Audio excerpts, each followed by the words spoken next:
안녕하십니까. 부동산을 잘하는 아빠 부자라빠입니다. 오늘은 부자라빠의 상속 공부하기 15번째 시간이며 상속 사례에 대한 공부로 6번째 시간입니다. 지난 14번째 시간에는 유언과 그 집행에 대해서 공부해 보았는데 오늘은 그 유증에 대해서 좀 더 세부적인 내용을 공부해 보고자 합니다. 먼저 유증이라는 단어를 살펴보면 유언자가 유언에 의하여 재산을 수증자에게 무상으로 증여하는 단독 행위를 말합니다. 이 유증에 의하여 재산을 받는 자를 수증자라 하며 유증을 이행하는 상속인을 유증 의무자라 합니다.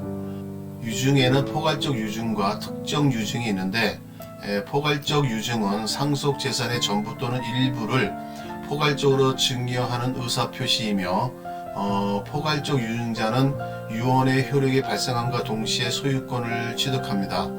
이에 포괄적 유증을 받은 자는 그 수증분의 비율에 따라 상속 채무를 변제할 책임을 지게 되는 점도 유념해야 합니다. 반면 특정 유증은 구체적인 재산의 종류나 개수를 정해 증여하는 의사표시로서 특정 유증을 받은 자는 유증 의무자에게 유증을 이행할 것을 청구할 수 있는 채권을 취득할 뿐입니다. 그렇기 때문에 특정 유증의 경우는 해당 자산이 어떤 문제로 인해 다른 사람에게 소유권이 넘어갔고 유증자는 이미 고인이 되었다면 해당 자산의 소유권 이전을 요구할 수 없다는 점도 또한 아셔야 합니다. 포괄적 유증을 받은 자는 유언자의 재산에 관해 상속인과 동일한 권리 의무가 있습니다. 따라서 포괄적 유증을 받은 자는 민법 제187조에 의해서 법률상 당연히 유증받은 부동산의 소유권을 취득합니다. 다만 이를 처분하기 위해서는 자신의 명의로 소유권 이전 등기를 해야 한다는 점도 아셔야 합니다. 유증은 유언자가 유언에 의해 재산을 무상으로 양도하는 단독 행위로서 유언자가 사망함으로써 효력이 발생하고 수유자는 유증을 받고 싶지 않으면 포기할 수 있습니다. 그러므로 증여자가 생전에 무상으로 자신의 재산을 타인에게 전달하는 계약으로서 행하는 행위인 증여와는 다릅니다. 그런데 증여 중에 그 사인 증여는 증여자의 사망 후에야 효력이 발생한다는 점에서 유증과 비슷한 면이 있습니다.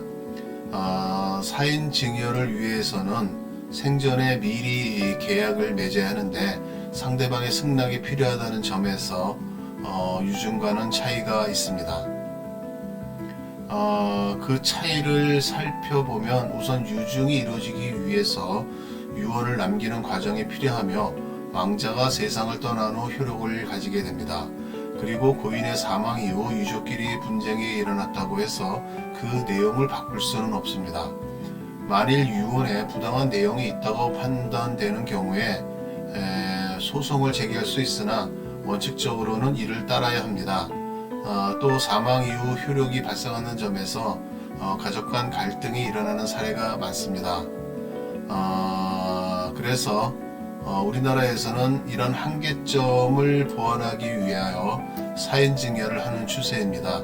이는 고인이 사망에 이른 후에 법적인 효력이 생긴다는 점에서 유증과 비슷해 보일 수 있으나 유산을 받게 되는 수증자와 계약을 맺음으로써 고인의 단독 행위가 아니라는 차이점이 있습니다. 또한 사인증여는 경우에 따라 유증의 규정을 준용하여 해당 계약의 효력이 발생하기 전이라면 철회가 가능합니다. 인터넷 기사를 보면 반려동물의 자기 재산을 물려주는 내용이 나옵니다. 현대사회는 독신으로 살면서 반려동물과 함께 지내는 사람이 많습니다. 그리고 자기의 사후에도 반려동물을 위해서 자기의 재산을 물려줌으로써 계속 보살핌이 가능하게 할 수 있는데 이는 부담부 유증이라는 제도를 통해서 가능합니다. 즉 유언을 통해 재산을 증여하고 증여받은 자에게 그 가액의 범위 내에서 반려동물을 보살펴 달라고 할 수 있는 것입니다. 다시 정리를 한다면 유언자가 유언으로 재산을 증여하는 것을 유증이라 하고, 증여를 받는 수증자에게 유언 당사자나 그의 상속인인 기타 제3자를 위해 일정한 의무를 이행할 것을 부담으로 부과한 유증을 부담부 유증이라고 하는 것입니다.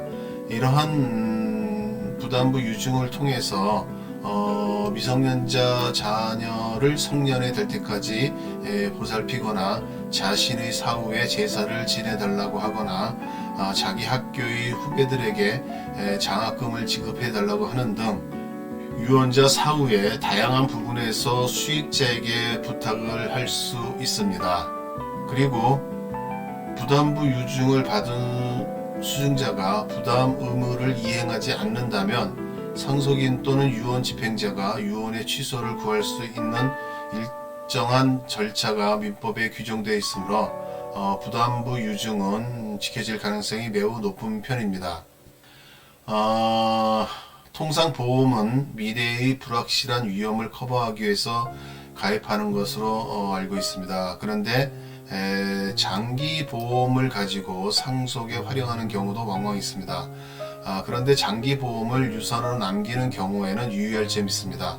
우리나라 법원은 유언장의 내용에 대해서 해석에 문제가 있을 경우 그 유언장의 문헌에 충실하고 엄격하게 해석을 해야 한다는 입장을 취하고 있으므로 유언장을 작성할 때는 유언으로 남기고자 하는 내용을 정확하게 표현을 하는 것이 중요합니다. 그러므로 보험을 유증함에 있어서 섬세한 관리가 필요합니다. 살펴보면 보험은 장기 납부와 유지가 되는 그러한 경우가 많다 보니 보험 계약자가 상황이 바뀌어서 계약 내용을 변경해야 하는 경우가 종종 생깁니다. 이때 보험 계약자의 지위를 변경하는데 보험자의 승낙이 필요하다고 정하고 있는 경우, 보험 계약자가 보험자의 승낙이 없는데도 일방적인 의사 표시만으로 보험 계약상의 지위를 이전할 수 없다고 법원은 보고 있습니다. 그러므로 유증에 따라 보험 계약자의 지위를 이전하는데도 보험자의 승낙이 필요하다고 보고 있습니다. 예를 들어 보험금을 연금식으로 받는 보험을 고인 사망 이후에 일시불로 받으려고 하는 것은 불가능하고 약관대로 받아야 합니다. 보험 상품은 약관의 내용이 복잡해 상속 관련 처리가 다양할 수 있으므로 보험 상품을 유언장에 기재해 재산을 유증하고자 하는 경우 사전에 반드시 보험사에 문의해 법적으로 필요한 동의나 확인 절차를 거쳐 유언의 취지에 맞게 변경해야 합니다. 드라마 같은 것을 보면 돈 많은 사람이 자기의 재산을 주겠다고 하면서 상대방에게 그 내연의 관계를 유지하는 내용이 나옵니다.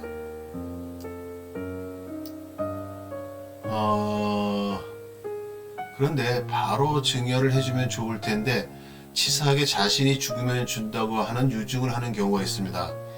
하지만 이러한 경우의 유증은 부척 관계를 유지하기 위한 것이므로 선량한 풍속을 해친다고 하여서 법적 효력이 없습니다.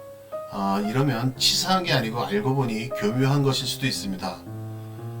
유증은 유언자가 유언에 의해 자기 재산을 타인에게 주는 단독 행위로서 유언의 효력에 영향을 받습니다. 그런데 유언자는 그 유언으로 자기의 재산을 자유롭게 처분할 수 있으나 유언자의 사망으로 그 유언 내용의 당사자가 존재하지 않으므로 그 요건과 방식이 엄격하게 제한이 됩니다. 이에 민법에서는 만 17세에 달하지 않은 자, 피성년 후견인으로서 의사 능력이 회복되지 않은 자 등 유언 무능력자의 유언, 그 다음에 수유 결격자에 대한 유증, 법정 상식이 흠결된 유언, 법정 상황 외의 상황을 내용으로 하는 유언, 유언 또는 생전 행위에 의해 철회된 유언, 선량한 풍속, 기타 강행 법규에 위반의 유효는 무효라고 하고 있습니다. 여기서 제일 유의할 것은 선량한 풍속입니다. 민법 제103조를 보면 선량한 풍속, 기타 사회 질서에 위반한 내용으로 하는 법률 행위는 무효라고 명시하고 있으므로 도박이나 부척 관계 등과 같은 행위는 법적으로 무효, 즉 원래부터 효력이 없는 것으로 처리하게 됩니다. 그러므로 유증을 하거나 유증을 받거나 어떤 상황에서도 법적인 요건에 잘 맞아야 함을 명심해야 합니다. 내 돈이라고 내 마음대로 할 수 있는 것은 아닙니다. 또한 유증이 취소되는 경우도 있습니다. 민법 140조를 보면 제한 능력자와 착오로 인하거나 사기 및 강박에 의해 의사표시를 한 자의 경우는 그 법률 행위를 취소할 수 있다고 규정하고 있습니다. 다시 말해 이러한 경우에는 유증도 하나의 법률 행위이므로 취소할 수 있는 것입니다. 그러므로 누군가의 협박이나 고문에 의해서 유증을 하기로 했다면 그것은 취소할 수 있는 것입니다. 물론 그것에 대한 증거는 확보해야 하며 그 강박이 이루어졌음을 안 날로부터 3년 이내, 그런 강박 행위가 있었던 날로부터 10년 내에 취소해야 합니다. 사실 이러한 취소 행위는 유언자가 생전에 있으면 그냥 유언자가 유언을 철회하면 됩니다. 즉 민법 제1108조의 유언자는 언제든지 유언 또는 생전 행위로서 유언의 전부나 일부를 철회할 수 있다고 규정되어 있기 때문입니다. 하지만 유언자가 그런 행위를 하지 못하고 사망한 경우에 그 상속인이 그 취소권을 승계해서 권리를 행사할 수 있습니다. 오늘은 유증에 대해서 간단히 살펴보았습니다. 좀 더 많이 살펴보고 싶기도 하지만 사실 모든 것을 다 알기에는 시간적으로나 물리적으로나 한계가 있습니다. 또한 사례에 따라 적용하는 법률이 유효한지 아닌지도 건별로 따져야 할 것이 많습니다. 그렇다고 우리가 변호사나 세무사의 수준까지 공부할 필요는 없습니다. 우리가 이렇게 간단히 살펴보는 것만으로도 자신의 상황이 따져봐야 할 것인지를 판단할 수준까지는 갈 수 있습니다.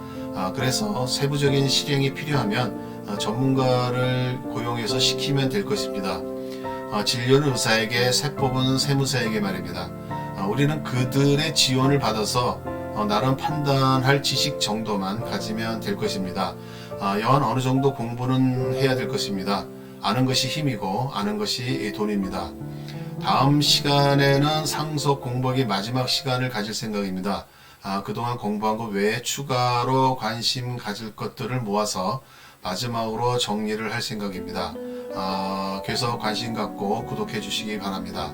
그리고 구독 신청을 하시면 새롭게 동영상을 업로딩할 때 바로 알려드리니 따끈따끈한 동영상을 보실 수 있습니다.